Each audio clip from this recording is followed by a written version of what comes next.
I make $100,000 a year. How come I still can't get ahead?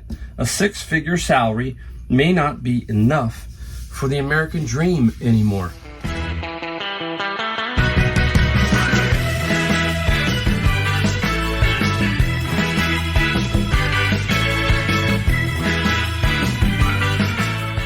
All right, hey everybody, it's Mike at Golden State Picker, and I am in my garage. As you, if you've watched my channel, know I'm always here, or maybe a little bit sometimes in my shed. And I am gonna do a video today. I'm thinking, what am I gonna do today? Hopefully, I'm gonna do this video. What's interesting is I just kind of fly by the seat of my pants. I really do. I kind of pick a topic and then I say, hey, let's go talk about this a little bit, show you the things that we found and sold, and that's how it works. I don't really cut in or do anything. I just like to get it going, and I feel comfortable talking about this stuff. So I hope you do. I hope you feel that I'm giving you something. And if I do, hit that like, hit the subscribe button. That's how I know it works. That's all I know if it works. And from your comments, all that kind of stuff. I like to hear comments that you relate to me in some way, shape, or form. That's what it's all about. My channel, I'm trying to encourage people to begin reselling or to pick up their reselling because they've gotten kind of a little, beat down a little bit. That happens to a lot of us. It seems like now it's happening more and more. You just seem like you get ahead and then somebody drops something. You feel good, and then you go into work and then something happens, or, and it's frustrating. It's just very frustrating. And I know how it is because I was that way many years ago, and then I managed to figure out how to run a business and that kind of stuff, and I put it together.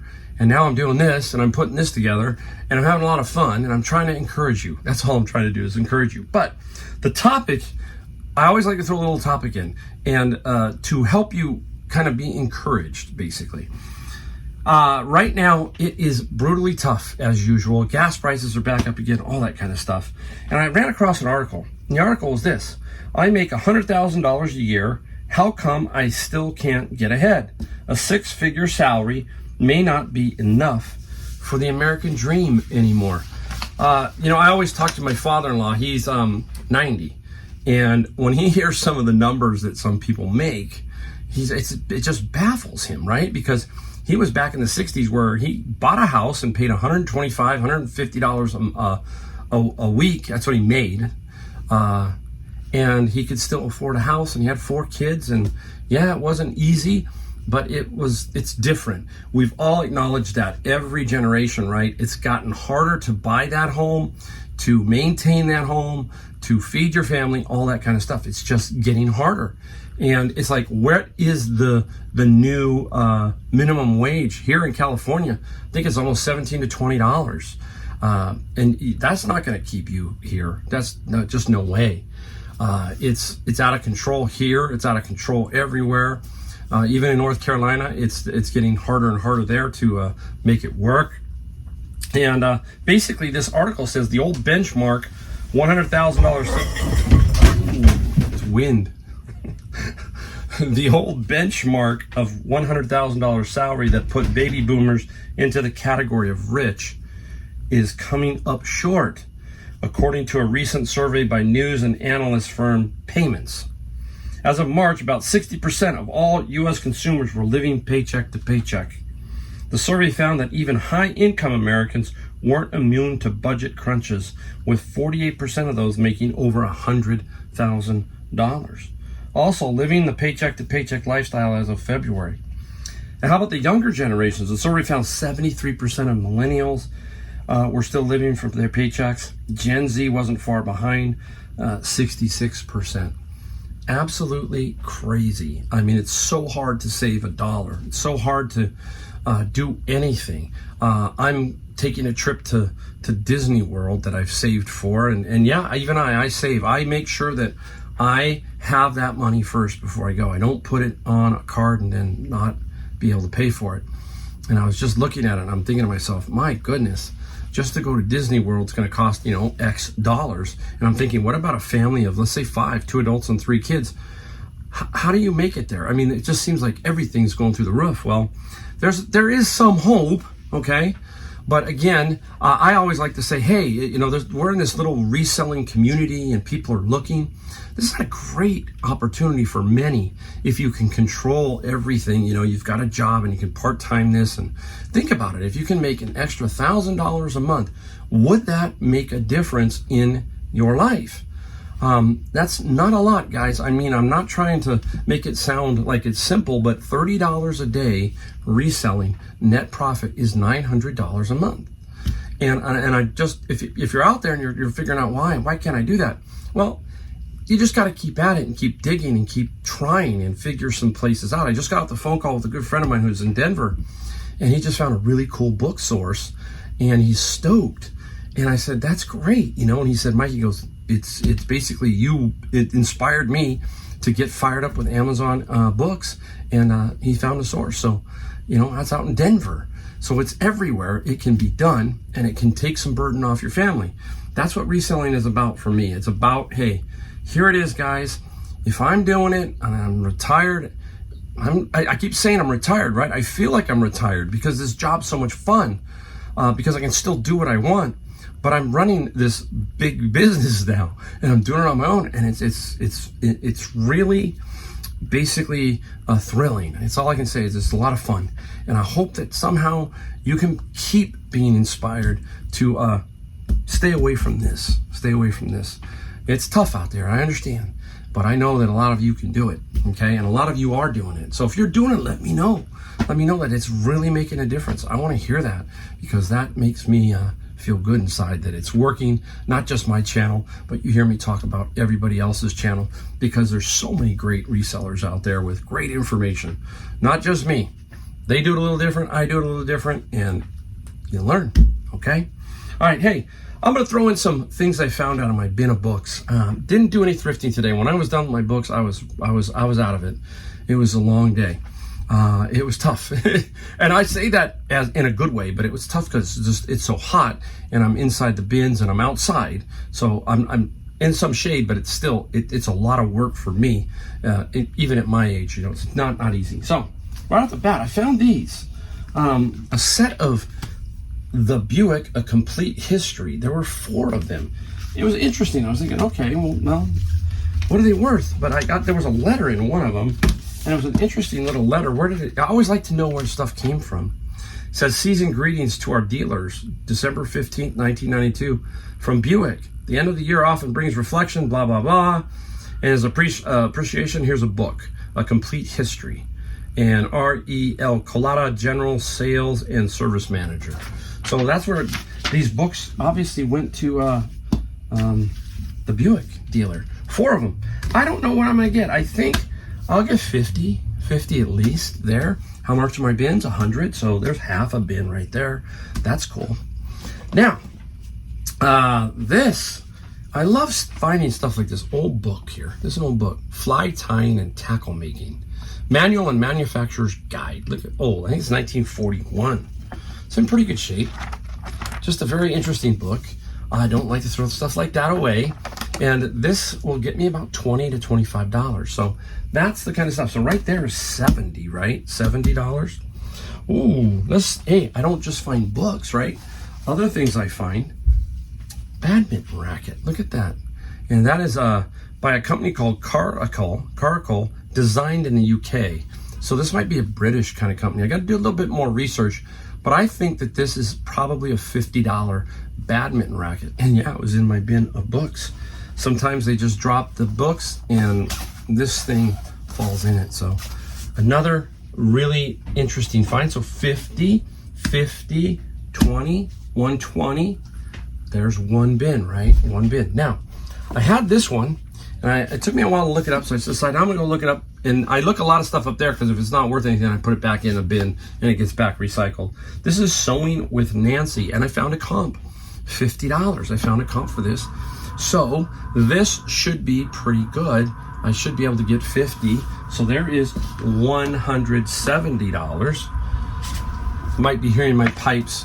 If that noise is going, it's the water rushing through the pipes. California home. 3 books that are restricted on Amazon. So all 3 are restricted on Amazon. So what do? I sell them on eBay. So let's call each of these $20 of profit. 20, that's 60, 50, 170, and this 230. So right here, that is 2 full bins of profit. 2 full bins of at $100 each, right? So I can't go wrong there. So there's what I found that was in my bins. I got a few more things that are out in the car that definitely go on eBay, but I just wanted to give you a flavor of it so I can show you how that's how I think, right? And then all those rest of the books that I get on Amazon, all those other books go on to Amazon, and I am thinking of pure profit once that's done because these items have paid for the bin. All right, let's flip it around. We'll quickly talk about some things that we sold, and I got a couple of really kind of interesting items, so stick around. All right, everybody, it's time to show you some things that we sold. Now, you hear me talk about my daily average, kind of what I look at. So I don't try to shoot for this every day. I try to shoot for more or whatever comes my way. That's how I look at it. I look at just working my process, and a number comes, right? No matter what it is. So right now, today, $509. $509 for 13 items. I'm perfectly happy. Doesn't include my Amazon books. So and this is $509 without the shipping. I do not include the shipping in here to inflate the number whatsoever. So I have this, I have to take out some cost of goods, some fees, all that kind of stuff. But let's say it all went down to $500, went down to $200 net a day. 200 times 30, that's $6,000 a month. So that's what you got to get thinking about. You got to think like that. Think simple, think these little simple terms, and you'll be amazed at how that works. That works so good for me. It's just, it really, really does. That's how I like to think. All right, let's get right off let's get right at it. These came out a lot. You'll see a lot of bin of book stuff here, but you'll see some other stuff today, some interesting stuff. But this here is comic books. This is 8-Ball. Never heard of this set. There was 3 of them. And I've had them for a while, but I've done pretty well. I sold the lot off, and I pulled off what I thought was worth some money on its own, basically. And the 8-Ball sold for, now I gotta find it, right? Oh my goodness, the comics. It sold for $20 plus $8. Sometimes I think $20 plus $8. I think I got it organized, and I think I got it up here in my mind. I have the worst short-term memory. It's like, you tell me something long-term that's been in here, I'll dig that out. But if I put something in here 2 days ago, I might not find it for 20 minutes. It's a weird thing. It's not like I have a bad memory. It's just like, it just takes a while to file. That's all. It just takes a little while to file it. Now, I found this one from a guy who had a locker that he was trying to get rid of some stuff. I bought a bunch of brand new DVD sets that I sold on Amazon. And then I got this magazine, Interview Magazine, and that is by Andy Warhol. And this is half wild, half child. And this is Marky Mark, I think that's who that is. Yeah, it's Marky Mark. Back in the days, there's like an interesting, magazine from Andy Warhol. And there are some in here that make, some of them you can sell for good money. This one here sold for $25 plus $15 shipping. Yeah, I know, Mike, what'd you put 15 for? Well, number one, it can't go medium mail. And so that's the number one problem, is it doesn't go medium mail. Hey, somebody gave you $15 for shipping, then that's the deal, right? Boom. They paid full price plus the $15 shipping, so they must have really, really wanted it. All right, I'm going to put one up here that I do not have here. I've had this for a while. My electronic sales, because I haven't been finding a lot. There hasn't been a whole lot of electronics that intrigues me. There's been a few here and there. But this was a Ricoh Sublime printer. Very unique printer. And I took an offer here. I'll tell you why in a second. $85. So there it goes. It goes up there. And I had $50 shipping. And some people who've watched long enough are going to go, I know why, Mike, because it was shipped where? To California. Correct. So 85 plus 50, the shipping is going to be probably no more than 20. Okay, so I'll make $30. I believe the buyer recognized that a little bit, and we met in the middle, so to speak. So yeah, I took the offer, and it's going to go to Southern California, which is right down 340, 50 miles from me, basically. What are we gonna do next? Let's talk rock and roll, or how about blues? Blues specifically. The great John Lee Hooker in an 8-track format. Endless Boogie. Now, I had this around for a while too, but that's okay. Doesn't take up a lot of space. The great John Lee Hooker. Back in the day, they're back in the, when these were coming out, a lot of people weren't buying the blues. Classic rock was at the top, and then disco and all that stuff. This was kind of left in the wayside. If you were buying this stuff back then, boy, some of that stuff's worth some good money. And this is the 8-track of John Lee Hooker, and it sold for basically $25 plus $4 shipping. So again, don't give up on 8-tracks. I sold one 8-track a while back. This was probably a couple of years ago for $150. One 8-track. So it's in every category. I'm not doing anything special. It just, every category has those items that for some reason sell for a great amount of money. This one I got out of the bin of books. And it's Halloween's coming up, but this is cool. I like steampunk. Punk is cool to me. And it has a little head lifts up. I think it might be an ashtray. See how it could be. I just don't know. But I thought it was super cool. Steampunk is awesome. I love, Burning Man has a lot of steampunk. There is a photographer that I have followed for many years, Trey Ratcliffe. And he is out of, I think, New Zealand. He was out of Dallas, Texas. And he made a particular style of shooting, which is called HDR, very popular. Everybody who knows me personally knows that I was basically trying to become a photographer when I was younger originally. I wanted to do photojournalism. It didn't pan out, but I follow the landscape genre, and that's why I love photography. But I love his stuff because he does a lot of steampunk type stuff. It interests me, that's all. And it looks steampunky. So, steampunk. Next, what shall we go to? I'm going to show you something I did. So, if you watched the video prior, I was talking about the AI on the phone side doing AI. And so I did an experiment on a really simple book that wasn't a lot of money, but I wanted to put it up and see what kind of description it came up with. And it came up with an interesting description. This is A.J. Russell, God Calling the Christian Library. Okay, so I put it up about 2 days ago. And it sold for $6. So great, huh? $6 plus $5 shipping. I just wanted to see if I could compete AI-wise with the description, if that played a part.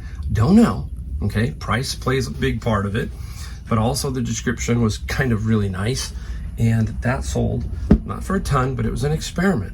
So I'm going to do a few more AI on the phone listings. Let me know if you do AI on the phone. Let me know if you do phone only, or if you do desktop listings. Which way do you do it? I'm going to probably make a hybrid and do a little bit of both. So that's me. Now, this is the Spirit-Filled Life Bible, and this guy was beat up. Okay, you can see first there's that on there, and then when you hit this next page, it's like you can just see it's just beat up. So I wrote it in the description. This Bible is really in some rough shape at the first 5 or 6 pages. After that, there was some typical highlighting, but it's too good a Bible to let go. Somebody can use this, and you hear me talk about that all the time. It went for $18 plus $7 shipping. Now, if it was in better shape, $40 to $50. But I got it in the hands of somebody who is going to appreciate it and who wanted it. And that is also why we resell, right? We don't like to give away, throw away, I should say, stuff like this, because somebody out there needs it, right? We talk about rural areas, all that kind of stuff. You hear me talk about it over and over. Boom. Disc golf, right? I think you throw it like this. Okay, that's how you throw it. And then you can throw it like this too, right? There's certain ways to do it. I didn't know they had putter disc. And they're all about weight in the shape, basically. But this is the Grateful Dude, okay? And I paid $20 for a lot of all of these discs. And while I was on vacation, many people say, hey, on vacation, you can't list while you're on vacation mode. I did. no problems. I actually sold a couple pieces that while I was at the dinner table with my family. I wasn't eating dinner, but you know what I mean, sitting there with my laptop. And I basically listed about 40 items while I was on vacation. And I sold 3 or 4 of them. So this is now one of them after vacation. And this guy here sold for $24 plus $12 shipping. So another nice little find. All the discs are paid for. I think I have about 15 or 16 more, and we'll see what we can come up with on those. Next, the great eBay. We love-hate relationship, right? I sold this fish, finally. But I have been going around my area and looking at things and picking them up and then checking eBay to see if they're on there. This dropped out. I don't know why, but it wasn't there. So I relisted it, and it has a broken tail right there. And I can't get it to you, but you see the fin. The tail is broke. I just want to get rid of it at this point, so I put it up for a really aggressive price. $32 plus $33 plus $20 shipping. So there was money that was sitting on my shelf that I didn't know about. So you got to check your place too. You got to look around, make sure, because it happened to another item, and this is the other item. So this is an Atlas 180 Wellness Pasta. So many of these. This is Marcato. It's Italian. And there's one problem with this. It's missing the clamp that clamps it to the table. And these have taken a dive in price in general. If you can pick them up for no more than $5, then you can probably make a little bit of money. But anyhow, I just said, hey, let's just dump this. $22 plus $20 shipping. So I just had, it's gotta go. And again, 2 items, so there's $54 that was sitting on my shelves. And I didn't know it. So I'm gonna do my garage sale this year in the fall when it's definitely a little cooler. I'm not gonna go out here and do it in the summer. So here, probably October is probably when I'm gonna go ahead and do my clean out, and then I'll probably find more stuff that I can put back up, and then stuff I can sell at the garage sale. Oh, hey, these were cool. I got these at the flea market, and I paid $5 total. Voigt. Now, what are they? Yeah, everybody's on their water skis. Yes, they're water skis, but they're a certain type of water ski. They're trick water skis. That's what they call them. They call them trick water skis. No fin on them, and there's no hole for the fin. So I finally took an offer. I just said, you know what? It's getting summer's coming, winding down. Let's just get rid of them. And this sold for $56 plus $30 shipping, and it's going to Delaware. Water skis in Delaware. There's lakes everywhere, right, guys? So you know, but Delaware season's almost over. So interesting that they got them and they won them. So more power to them. All right, we got a couple more. We got an interesting one here. He sat around for a little while, but Halloween is coming, and so is Frankenstein. There he is, Frankie. Look at Frankie. He's cool. He's a ceramic head that you probably paint. And I got it somewhere. I forget where I kind of got this one. But it sat around for a little while, and I finally got it sold. Frankenstein sold for $35 plus $20 shipping. So somebody's probably going to paint it, right? Super. I love stuff like that. That to me is super cool. Now, this one here is our last one. And this guy, small, but the most money of everything here. Boom. It's a sculpture, and I can't say the name. It's Jenny, C-O-C-Q, Jenny. And you just do a Google Lens or eBay, and you will see this. Now, this is a family. There's mom, dad, 1, 2, 3, 4, 5. So 5 children, and she does a lot of these, and they're very interesting, very cool looking piece of sculpture. And I loved it. And I'm like, you know what? It's almost something you want to keep, right? Maybe with if I get my North Carolina home, if I get that, maybe I'm going to do some different things there. We'll see what happens. I plan on doing videos for a long time, so I hopefully will get my act together and create a nice content across both coasts, right? I'm thinking of a name. I've already taken Coast to Coast Picker, so I'm taking that. And I'm just curious what else you might think I could use from North Carolina to California. Put a comment down below if you think there's another cool title for a channel if I'm out in North Carolina. Hoping to get there. Got some news. I'll let you know when I get it. And how much did it sell for? Sorry, I gotta tell you how much it sold for. $140 plus $20 shipping. There you go. That equals $509 of sales. Oh my gosh, I got stuff all over me. Thank you guys. Thanks for watching. Really do appreciate every one of you. I have a lot of fun doing these videos. I hope that you get that inspiration, that little, you need them every so often. You need somebody to say you can do it, you know, and you can. So keep fighting, keep digging, and keep looking for those treasures. And I will see you in my next video.